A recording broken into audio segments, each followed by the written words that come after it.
Hello, Jim Condit Jr. here. This is our second episode of Real News, Real Action Newscast. This one is called The Secret of Oz, after the great documentary made by Bill Still. This is not The Secret of Oz, it's a commentary on The Secret of Oz and related things. Sean Hannity has made it a household word, thankfully, for the benefit of everyone, that there is a deep state. Now remember, the first time he said that, he played it a while back, the first time he said it, he replayed it, and he said, the shadow government, the deep state. I like shadow government better, because it's a lot more than Obama, holdovers. The deep state goes back to when the Federal Reserve Board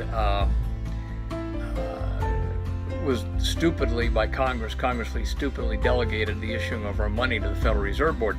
And in 1913, the International Bankers, a private company that you'll find in the phone book near Federal Express, not in the United States government section, but they've been delegated the right to issue our money.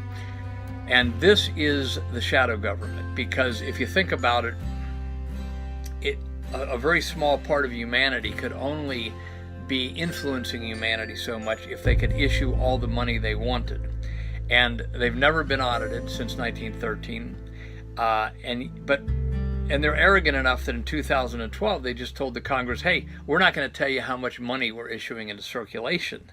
And except for Ron Paul and Congressman Grayson from Texas questioning them on that, everybody said, okay, fine.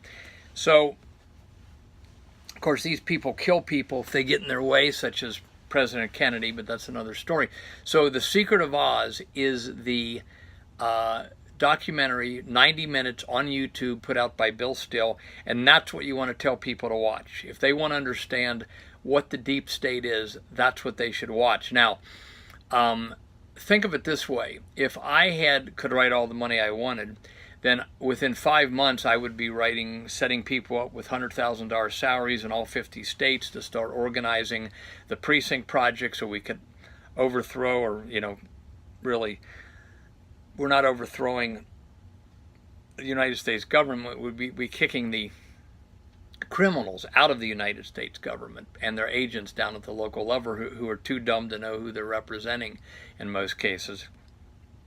So the point is here is that The Secret of Oz, no name calling, very professional, gives you how the international bankers have taken over direction of so much of the United States by the power to issue money. There's a longer one by Bill Still called The Money Masters, which is about 3 hours, put out in 1996. I think The Secret of Oz was put out in 2008, okay? So that's worth watching for sure if you got the time. But if you want a shorter thing, the 90 minutes. Now, how does this work? Well, one, they can issue all the money they want in secret, going back to 1913, or loaning it to their friends for black operations, as they call them, assassination squads. Black operations being dirty tricks. We're not talking about race here. We're talking about dirty tricks and all kinds of covert operations like MK Ultra, where they're experimenting on how to hypnotize people, like they did to Sirhan, which you can find in the video The Second Dallas, which is also on YouTube. The Second Dallas, about near the end of that video documentary, they go into the reality of MK Ultra and things we've never heard of. And this is how they can buy up industries as fast as they can find people that can run them. They did that to Office Supply in 1987-88. Staples, Office Max, and Office Depot came up out of nowhere, had unlimited credit, put stores all over the world, and ran about 14,000 of the 18,000 family office supply store out of business. The only ones that survived, I think, were the ones in very small cities. So that's one example. Because if you can issue all the money you want in secret or loan it to your friends, then you can influence mankind and start taking over more and more of the country. This is why Facebook, Twitter, YouTube, all these are in the hands of the agents of the international bankers. Now, the other thing I want you to think about, and this is such a bold thing that people can't even believe it.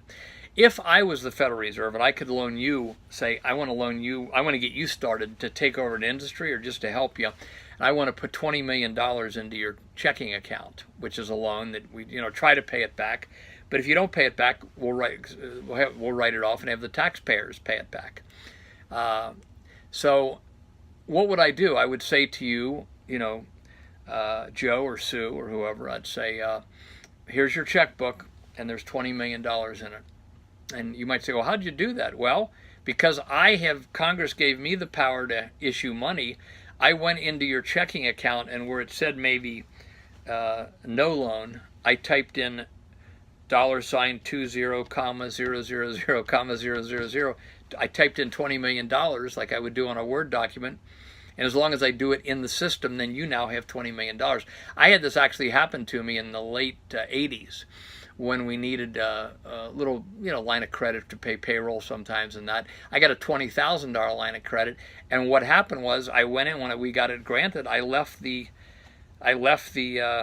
bank with a checkbook that now said $20,000 a line of credit that I could start using. That's all there was to it.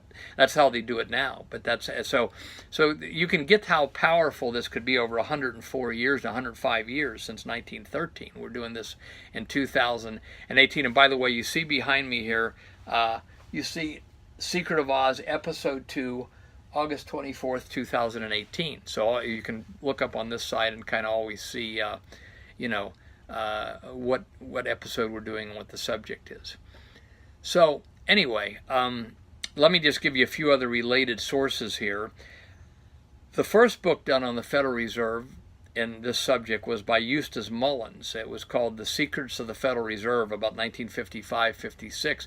And he had learned from Ezra Pound, who was at one time considered America's greatest poet, EZRA Pound. But he saw that at the end of World War II, the enemies of mankind, these international bankers, were trying to form a one world dictatorship, and he objected, and they put him in an insane asylum. Okay, but somebody told Eustace Mullins, who was a famous guy in the last 50 years, he died a few years ago in his 80s or early 90s, and he told him, go see Ezra Pound, and he didn't even know why he was seeing, but Ezra Pound said, he was a librarian for the Library of Congress. He said, you go and look, and here's what you're going to find about the Federal Reserve. So Eustace wrote that book. Then about 40 years later, G. Edward Griffin wrote an excellent book called The Creature from Jekyll Island, and we'll put all this in the explanation down below the video here. The Creature from Jekyll Island, excellent book on the same subject. And then you got Ellen Brown has written about this. She's a famous author and mainly is promoting state banks to counterbalance the Fed, which is a good idea. And Mike Maloney has The Hidden Secrets of Money, or excuse me, The Hidden History of Money, I think it's called. Mike Maloney, The Hidden History of Money, Episode 4. It might be The Hidden Secrets of Money, but it's Mike Maloney, Episode 4. And his all 8 episodes is an excellent expose of how the Federal Reserve works in detail, much more detail than I'm giving you here. But here's what I mean now as I close up this video on why you come here to Real News Real Action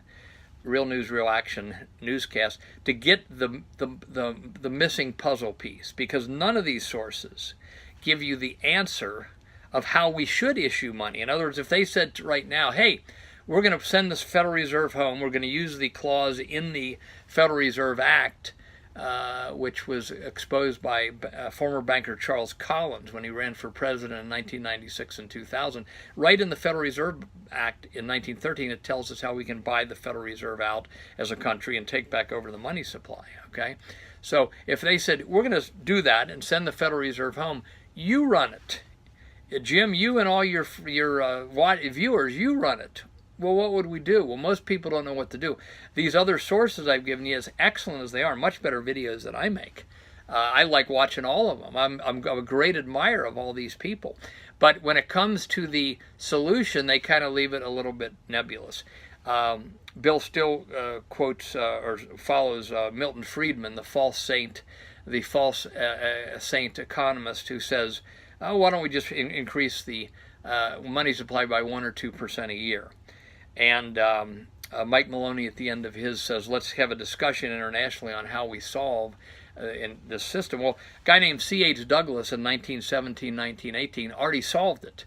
He looked at what was happening. He was administering India for Britain. He realized the system as it was working could not work. There could never be enough wages put into circulation to make the economy run.